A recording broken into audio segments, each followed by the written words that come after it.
Welcome back to the channel. GFJ is now in the garage. We're going to play a little game. After a rebuild of an engine, a car, and you haven't done that rebuild and you haven't seen the car for 18 months. I have seen the car, but you forget about what you've bought. So we're going to have a little game and we're going to have a look at what's in the boot, because I genuinely can't remember what's in the boot. It might just be a whole bunch of boxes from all the parts, but we shall see. But what I'd like you to do is, I'm trying to get everybody to interact with me, comments and all that kind of stuff. So pause the video and put in the comment what something what you think could be in the boot from an engine build, whatever it could be. Before we crack on, I need to do something, and only Skyline R33 Skyline owners will understand this.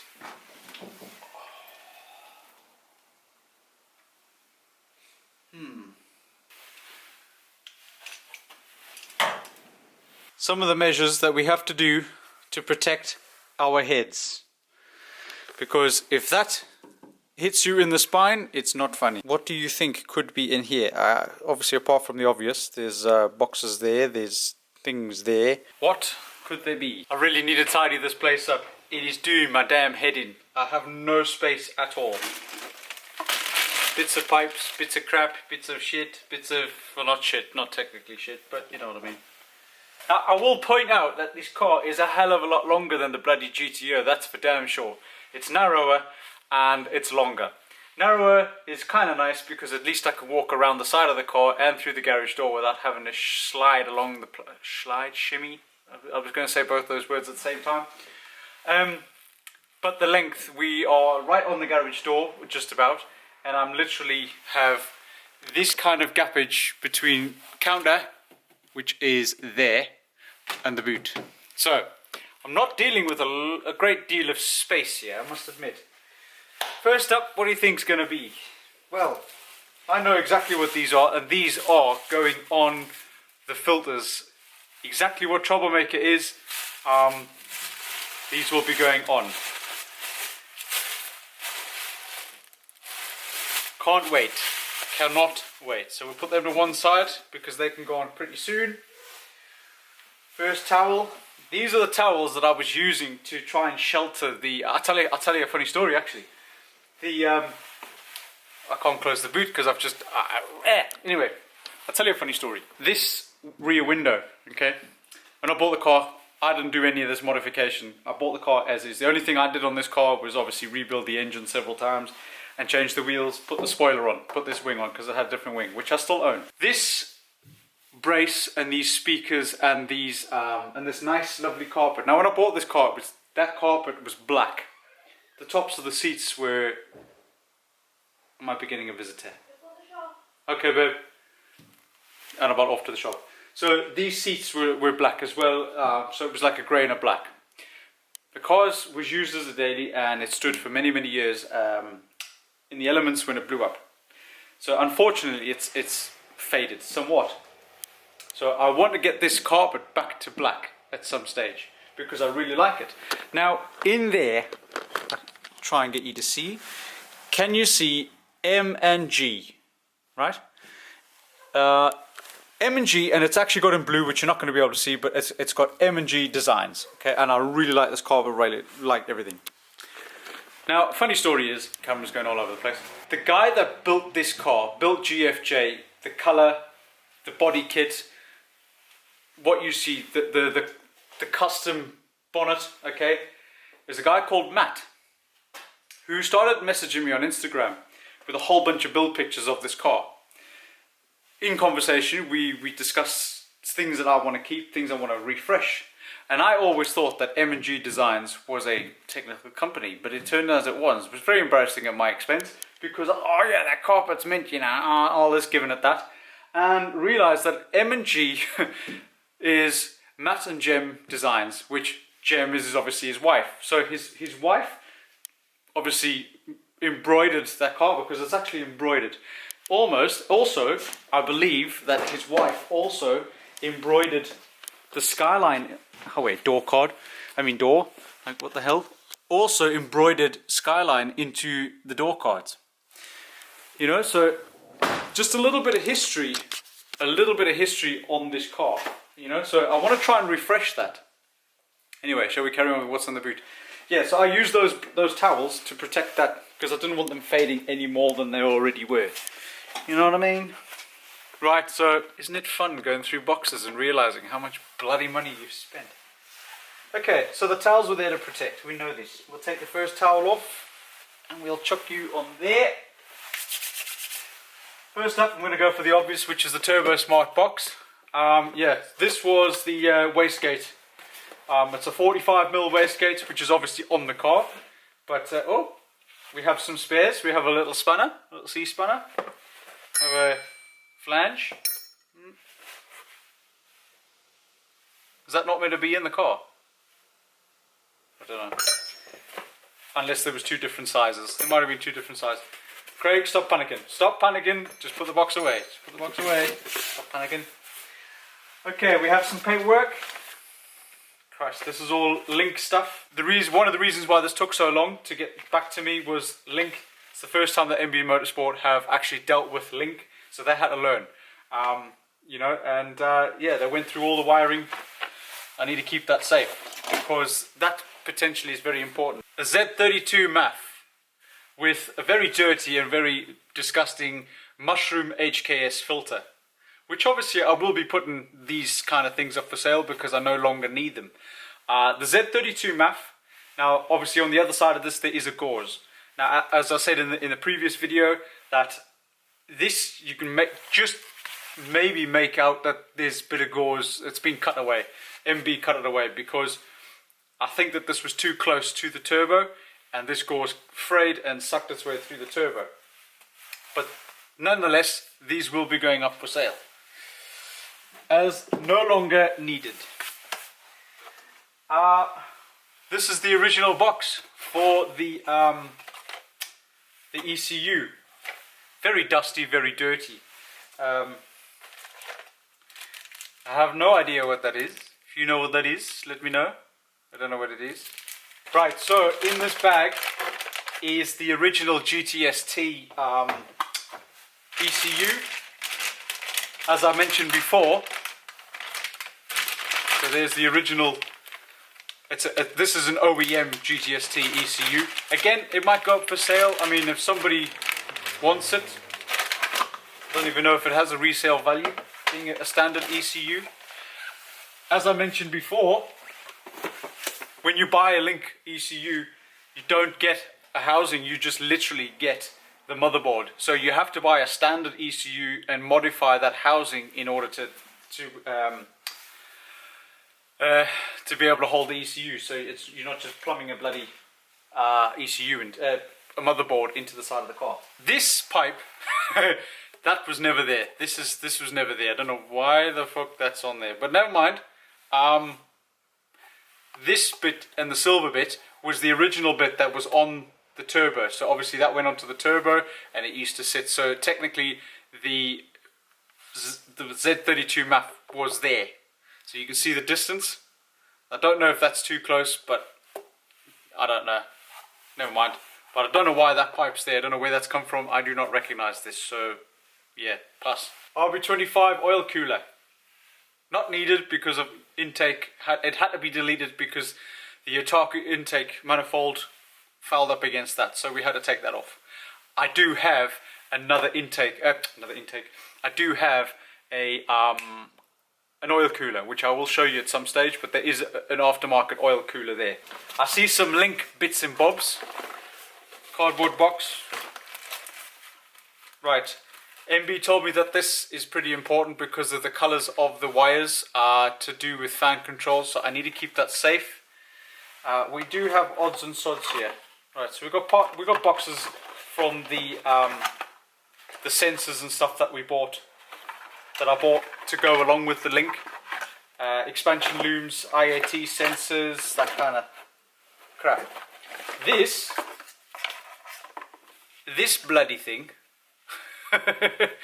is the original. Yes, please marvel at that lovely workmanship. Not done by me. Not done by me. Camera's starting to fucking overheat. You twat. This contraption used to control the fan. I've got an aftermarket electric fan on it. And yeah, so this was the contraption that used to control that. It was just literally bolted to the wing, to the strut. Yeah, and I had to replace that a couple of times. I don't think it was put in properly, but anyway, MB have changed it completely. They've put a different system in, and even with an adjuster, so I can actually adjust the temperature that the fan will kick in, and it's all been put into the fuse box and hidden in the fuse box, so a much better job than that. But anyway, the rest of that is just, the rest of this box is just ECU boxes. I mean, there's a gasket for a filter, air filter. Yeah, other than that, bits of crap. Shit. This is an oil filter. Why is it so small? Why is it so small? That's bloody tiny. That's tiny. What? I don't know. It's not something I bought. Must have been something part of my build from MB. But yeah, it's an oil filter and it seems it's brand new, so we'll keep that to one side. Next up, oh, the other gasket. These are the Grady intake pipes. They should have been on the car, but I see that MB's changed it a bit. Not something I might be able to use at a later stage. Another Grady pipe. This is the original injector harness. So, I had to change injector harnesses. That was another cost that I had to mention as well. When I put the 1000cc injector dynamics injectors in, obviously the plug that goes into the injectors is different. I managed to find on eBay, for a small sum, another harness that's already made up. I know that when you buy the injectors from Injector Dynamics, it does come up with all the stuff that you can actually make up and change these plugs, etc. I couldn't be bothered with that. I was a bit lazy. I ended up just buying a harness that plugged into that on the other end of that, and yeah, just plugs straight into the injectors. So that's an original. It was working, so it should be working. Alongside that other relay thing I've just shown you, this was the thing that was in the, which has seen some better days. This was the thing that was plumbed up to switch the fan on and off. I don't know. Ready for the bin, maybe somebody might use it, I don't know. We have a polished pulley. I wonder why this one's not put on. I shall have a look. Can't remember which one this is off, but I shall have a look. Here is another pulley. I did put aluminium billet pulleys all over the place, so I don't know why that one's not on. Maybe it changes the belt and they couldn't get a belt. I have a bag full of bloody orange silicone hoses. And a bit of rubber hose. More silicone hose. I think this is where it's going to get dirty. Stick that towel over there. First up, go to the first box. Bit of silicone hose, random. Probably no use now because it's too small. Various nuts and bolts, brackets, cannot remember. These are exactly the same as something I already have. Clutch things, competition clutch unit, stage 3. Semi-ceramic, if I remember correctly. Here is the box for the AEM wideband sensor, which is already connected into the car. It's just up to me to put it in the dashboard. I've had to put tape on my finger because while I was waiting for the camera to cool down, I cut my finger. And the rest of that box is just an assortment of bolts. Bolts and crap. Right, injector dynamics, this is what I was on about with the harness. So the all important, wow. What? It's bits and bobs from injectors, O-rings. Oh, this is what I'm on about. So, and I know that it's pure laziness, but these are the original plugs with ejector dynamics. So it would have been having to cut the old harness apart and put these plugs on the end of the harness. I just bought a whole brand new harness instead of changing it. That is from the intake manifold. I think there was a couple of different options that it came with. And we have oil. 1040. It's running, the car's got mineral oil in, so I'd imagine that this and the filter would have had to been for its first oil change to have some decent oiling, which is something I'm going to have to do. So, and that's brand new, isn't it? Another bunch of shit in here. What? I'm confused. We'll get to that box in a second. I'm confused. In here we have some. These are the turbo. Those are turbo bolts. This is the old fuel filter. I'd imagine this is some sort of bracket, and I don't know what the bracket's for, but it's very heavy, and I hope it's not important. MB Motorsport. I hope it's not required, and I'm gonna go down the road with a bit of tuning.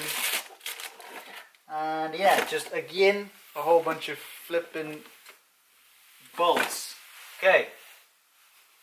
This particular box, I am confused about. The reason why I am confused is,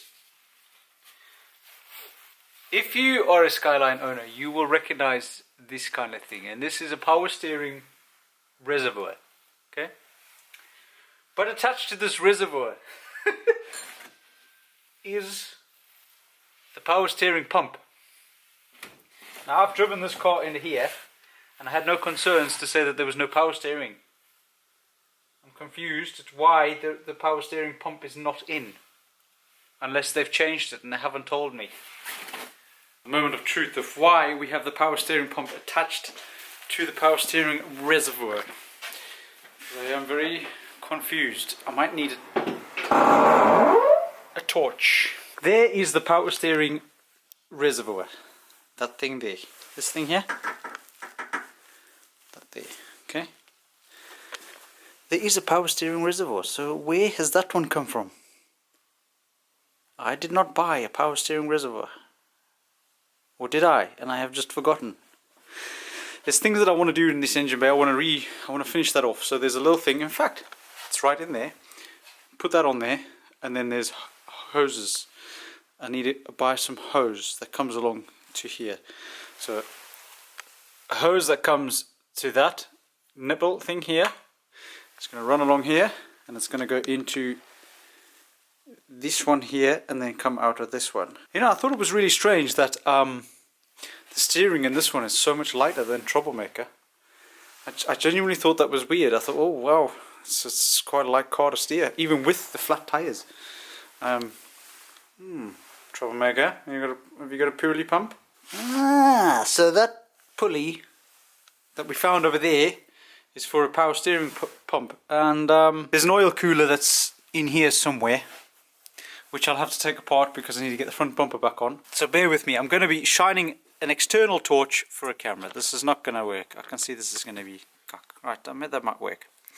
A little bit of history on this car. Okay, another interesting fact about this Skyline. This is a GTST Type M, and this is a GTST Type M. Now, I don't understand what the difference between Type M and non-Type M is. I believe it's a trim level, but this one has some extra features. Now, I'm not going to get underneath because I have no room there to bow down and have a look. But the diff, if you look at the rear of the diff of this car, the face of the diff is smooth. When you look at the face of the diff of this one, it's got fins along, like vertical fins, right? Now, they're both GTSTs, okay? So now on a GTR, you get a GTR and then you get a GTR V-Spec, okay? Don't get me started on the R34s because that's confusing the fuck. But on the 33s, you had a GTR and you had a GTR V-Spec. Now, the difference between them two is the diff, mainly. Yes, there was suspension changes and that kind of stuff, but mainly was the diff. And the only way you would tell if it was a V-Spec is by the fins on the diff. Right. So I'm led to believe that this particular 33 GTST Spec 1 had the optional extra from the factory of the GTR V-Spec diff. Right. Now, a couple of reasons we know this is there's a flap there. Okay. Now that flap This is how stupid I was when I very first owned a Skyline. This flap I thought was the power steering thing. Okay, so now there is a power steering fluid bottle there. And that power steering fluid bottle runs the rear diff. I also know this because those silver boxes there are the ECU that run the diff as well. This information I have got from the previous owner who built this car. Not the owner I bought the car from, because I bought the car from somebody that only owned the car for 11 months. The guy that actually had this for many, many years told me about this. There's another way you can also tell that this was a GTS-T with a V-Spec diff. Now, it's not called a GTS-T V-Spec, it's called a Spec V GTS-T. Is this light. Those are the... that I thought that was aftermarket because it's got an aftermarket switch there, which I thought this would be moved, but apparently this is OEM. That's OEM position. The other thing is on the cluster, on the dash cluster, get me there, you can see I've got slip and I've got ALSD. Now most cars have, I believe, slip, but this one has ALSD as well, which goes along with that diff. So, and this optional extra mainly came out in the Spec 2s with the more angry headlights. So I'm led to believe that this particular GTS-T is a somewhat of, kind of, a rare model. Just to add to that lushness of this car. So, I mean, by all means, if I've spoken a bunch of crap there, just correct me, but that's the information, what English is that? The information that I've got from the previous guy that literally built this car up from what you see with the Gracer body kit, the 400R arches, apart from the spoiler, because I changed the spoiler. I hope I didn't bore you too much with that useless bit of Skyline knowledge, little fanboy knowledge that I was going to say something else there, but I got to be polite. Yeah, so this is just a generic GTS-T. There's nothing fancy. It's a Type M, but I believe that is just trim level.